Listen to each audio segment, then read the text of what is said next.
Hello everyone. তো আমি আজকে আমার শ্বশুরবাড়িতে চলে এসেছি। তো তোমরা তো সবাই জানো আমি এতদিন মার ওখানে ছিলাম। তো আমি আজকে এখানে আসার সময় আমার ঘরের জন্য 3টে জিনিস কিনে নিয়ে এসেছি। 2টো জিনিস আজকে কিনেছি আর একটা জিনিস আগের দিনকে আমি আর মা হাবড়ায় গেছিলাম তখন কিনেছিলাম। তো মোট 3টে জিনিস হয়। তো আমি অনেক দিন থেকে কিনবো কিনবো ভাবছি, কেনা হয়ে ওঠেনি।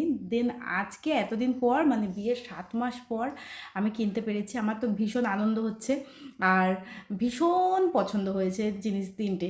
তো তোমাদেরকে দেখাই এক এক করে। তো দেখো তোমাদের কীরকম লাগে, আর দেখে কিন্তু অবশ্যই কমেন্ট করে জানাবে যে কীরকম লাগলো। আমার কিন্তু নিজেরই খুব ভালো লেগেছে, তোমরাও দেখো। আর একটা কথা, যেহেতু আমি রং তুলি দিয়ে এদিক ওদিকে একটু রং চং করতে ভালোবাসি, এটা ওটাই রং করে দিই। তো ওই জন্য আমার জামা কাপড়ে একটু আধটু রং লাগা থাকে। তো ফেব্রিকের দাগ তো জামা কাপড় থেকে মানে উঠতে চায় না, অনেক চেষ্টা করেছি ওঠানোর, ওঠেনি। তো আমার এই জামার দাগটা কিন্তু তোমরা অ্যাভয়েড করো ভিডিও থেকে। যাই হোক, এবার দেখো তোমরা কীরকম লাগছে। তো এই হচ্ছে আমার মানে আজকের কেনা 2টো জিনিস। একটা হচ্ছে এই যে বজরংবলির ফটো ফ্রেম, দুটো কিন্তু অনেক বড়, মানে ভিডিওতে একটু ছোট লাগছে কিন্তু বেশ বড়। এটা হচ্ছে বজরংবলির ফটো আর এটা হচ্ছে লক্ষ্মী ঠাকুরের ফটো। আমার এই 2টো ফটো তো ভীষণ ভালো লেগেছে।